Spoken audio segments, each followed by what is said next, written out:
Assalamualaikum warahmatullahi wabarakatuh. Selamat datang di kelas biologi bersama Bunda Astri. Di video kali ini kita akan membahas mengenai sistem sirkulasi. Nah, sistem sirkulasi ini dibagi dua ya. Ada yang disebut sebagai sistem peredaran darah dan yang satu lagi adalah sistem limfatik atau disebut sebagai peredaran getah bening ya. Dia termasuk sistem sirkulasi sekunder pada tubuh manusia. Tapi di video kali ini kita akan membahas mengenai pengenalan dari sistem peredaran darah. Nah, sistem peredaran darah pada manusia itu mempunyai fungsi sebagai berikut. Yang pertama itu adalah mensuplai oksigen dan sari makanan ya untuk sel-sel tubuh kita. Yang kedua itu dia membawa gas sisa berupa karbon dioksida. Dan yang ketiga adalah dia mengembalikan zat sisa metabolisme ke ginjal untuk disekresikan atau diekskresikan. Yang keempat itu menjaga suhu tubuh. Dan yang kelima itu dia mendistribusikan hormon ya, karena hormon itu tidak ada pembuluhnya.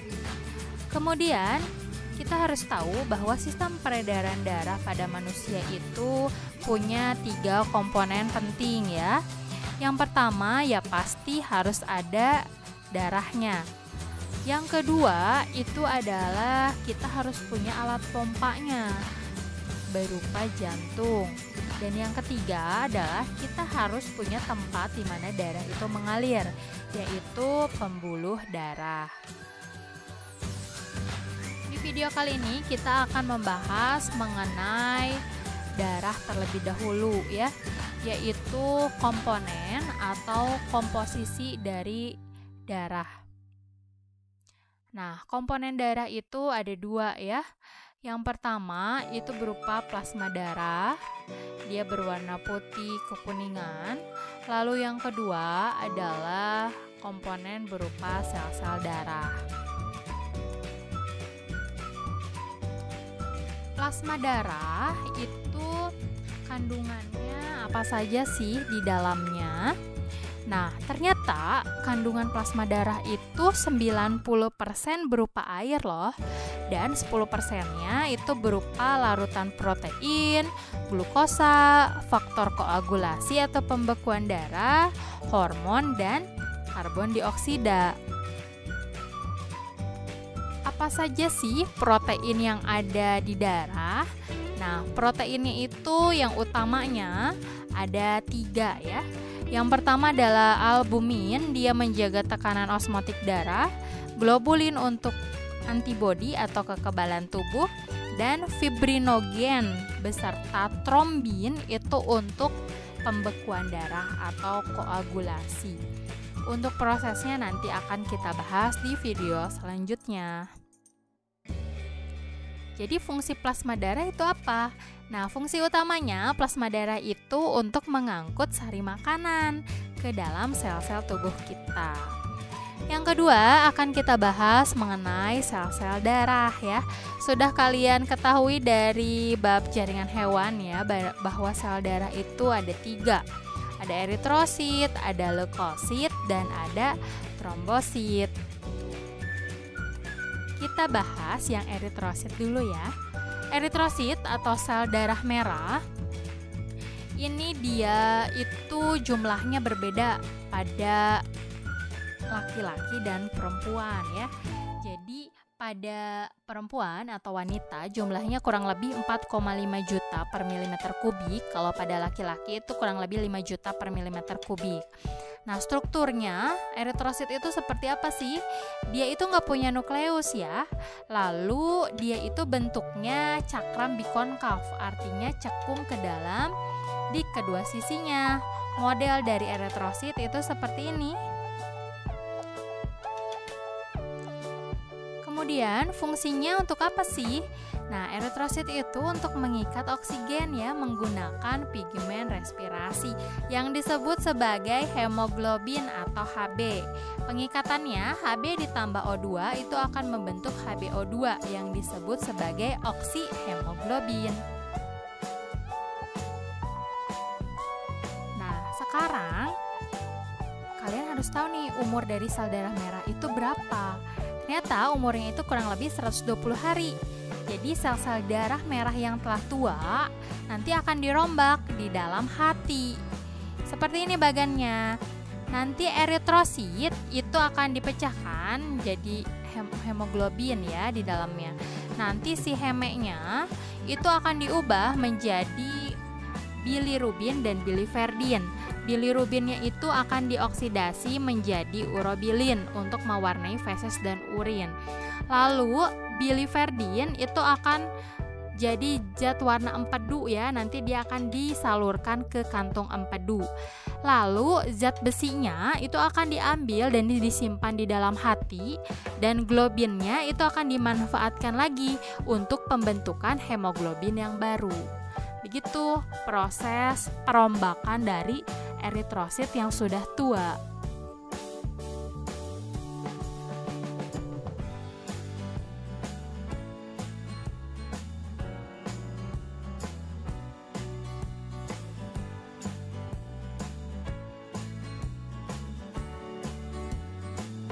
Sekarang kita bahas sel darah putih ya atau leukosit. Jumlahnya itu jumlah normalnya ada 6.000 sampai 9.000 mm kubik ya. Lalu dia itu fungsinya untuk kekebalan tubuh gitu, dan dibagi menjadi leukosit granuler dan leukosit agranulosit ya. Umurnya itu 12 sampai 13 hari ya. Jadi pendek umur dari limfosit ini. Nah, kita bahas yang limfosit. Kita bahas yang leukosit granulosit dulu ya, yang ada granul di dalam selnya. Itu ada 3, ada neutrofil, eosinofil, dan basofil. Nah, neutrofil ini yang jumlahnya paling banyak, yaitu 65% sampai 75% dari jumlah leukosit keseluruhan. Fungsinya neutrofil itu untuk fagositosis ya, memakan antigen yang masuk ke dalam tubuh. Nah, bentuknya seperti ini, dia intinya itu ada 3 lobus. Lalu yang kedua ada eosinofil ya. Eosinofil itu jauh lebih sedikit dari neutrofil, dia 1-3% saja dari jumlah keseluruhan leukosit. Fungsinya untuk apa sih eosinofil? Nah, eosinofil itu untuk fagositosit parasit yang ukurannya besar seperti cacing ya, dan dia berperan dalam reaksi alergi. Bentuknya untuk eosinofil itu sama, di dalam selnya ada granul tapi intinya itu cuma berlobus 2, jadi kayak earphone gitu loh. Lalu yang ketiga adalah basofil ya. Basofil itu sangat sedikit, dia 0,5% dari jumlah seluruh leukosit yang ada di dalam tubuh. Nah, fungsinya itu kalau basofil dia menghasilkan histamin. Histamin ini berperan dalam proses inflamasi atau peradangan. Bentuknya kalau basofil itu sama ya, ada granulnya karena dia granulosit, dan dia bentuknya seperti ginjal intinya tuh. Nah, yang kedua adalah leukosit agranulosit. Jadi dia tidak punya granul di dalam selnya. Itu ada 2. Yang pertama ada monosit, yang kedua ada limfosit. Nah, monosit ini disebut juga sebagai makrofag ya.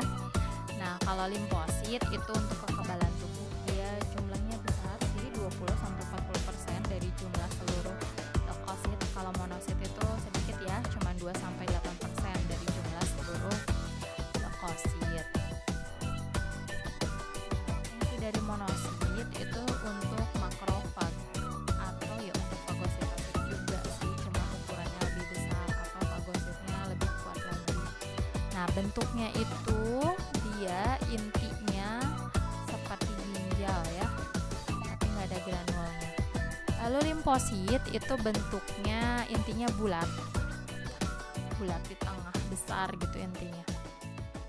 Sekarang kita bahas jenis dan fungsi dari limfosit.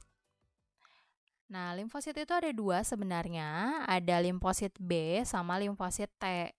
Bedanya apa? Kalau limfosit B itu dibagi menjadi 3 ya, ada B plasma untuk menghasilkan antibodi, lalu B pembelah itu untuk memperbanyak atau menghasilkan B plasma, dan B memori itu untuk mengingat antigen apa atau zat asing apa yang pernah masuk.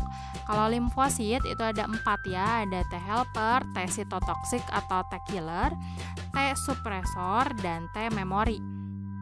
T helper itu untuk mengaktifkan B plasma dan T cytotoxic atau T killer. Kalau T cytotoxic itu untuk membunuh secara langsung. Yang T suppressor itu untuk menghentikan respon imun, dan T memori untuk mengingat antigen. Nanti kita akan bahas lebih rincinya mekanisme kerjanya di sistem imun ya, di bab sistem imun. Yang ketiga ada trombosit ya, disebut juga keping darah.